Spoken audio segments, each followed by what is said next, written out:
Баршаңызға қайырлы күн, менің каналыма қош келдіңіздер. Қазіргі кездегі хит рецепттердің бірі ұйғыр самсасының жасалу жолымен бөлісетін боламын. Видеоны соңына дейін көріңіздер. Ең алдымен ұнымызды алдын ала електен өткізіп дайындап аламыз. Оның үстіне холодильниктен шыққан, яғни тоңазытқыштан шыққан сары майды осылай үкіштен өткіземіз. Майымызды ұнға ауната отырып үкіштен өткізетін боламыз. Майымыз тоңазытқыштан шыққандықтан үкіштен оңай және де жақсы өтетін болады.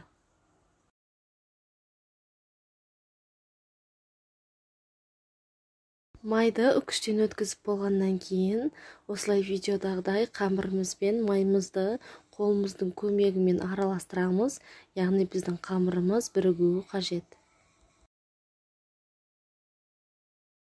Енді қамырымызға қосатын сұйықтықты дайындайтын боламыз. Мен ыдыстың ішіне алдын ала дайындап қойдым. Бұл жерде 2 жұмыртқаның сарыуызы және де 1 жұмыртқаны толықтай қостым. Енді оның үстіне қаймағымыз бен тұзымызды қосып, барлық қоспамызды біріккенше араластырамыз. Осымен біздің сұйықтығымыз дайын болды. Енді қамырымыздың ортасын ашып, барлығын құйып, жұмсақ қамыр илейтін боламыз.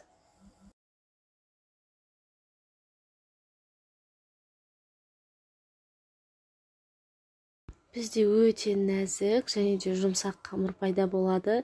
Илеп болған қамырымызды пакетке салып, жарты сағатқа холодильникке салып қоямыз.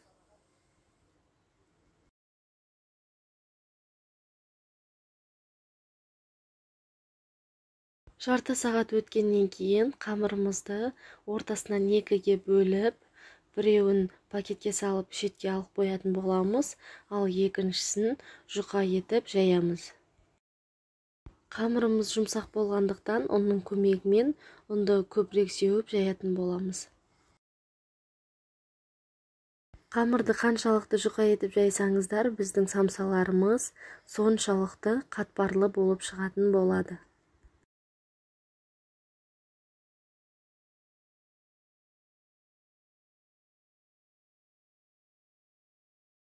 Міне, менің қамырым дайын болды. Енді алдын ала ерітілген сары майды барлық жеріне жеткізіп, жайып шығатын боламыз. Майымызды жағып болғаннан кейін осылай қамырымыздың шетінен бастап орайтын боламыз.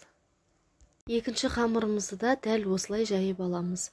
Дайын болған қамырымызды пакетке салып, тоңазытқышқа кем дегенде 2-3 сағатқа қалдыратын боламыз. Енді салмасын дайындайтын боламыз. Салмасына бізге тартылған ет және де пияз қажет болады. Пиязды майдалап турап аламыз. Пиязды өз қалауларыңызша қоссаңыздар болады.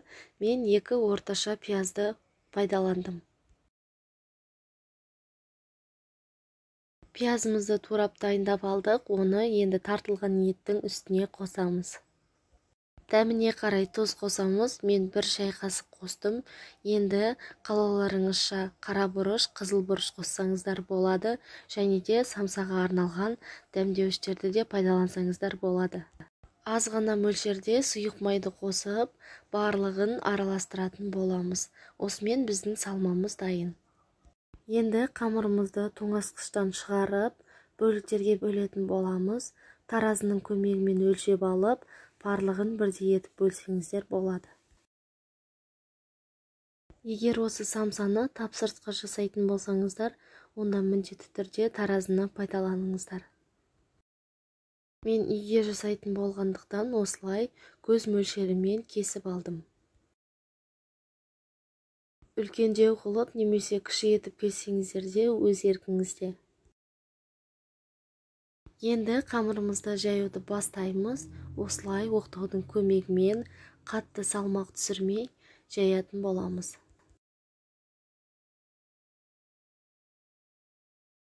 Жайып болғаннан кейін салмасын саламыз. Қамырымыздың шетін қатты қысып бекітеміз.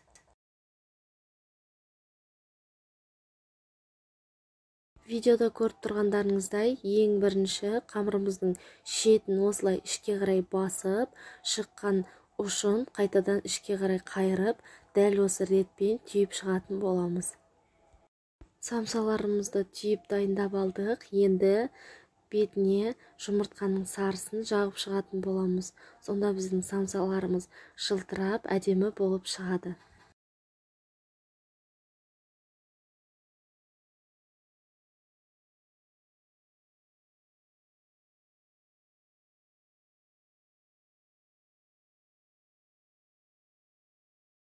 Бетіне қалауларыңызша күнжіт, түмен пайдалансаңыздар болады.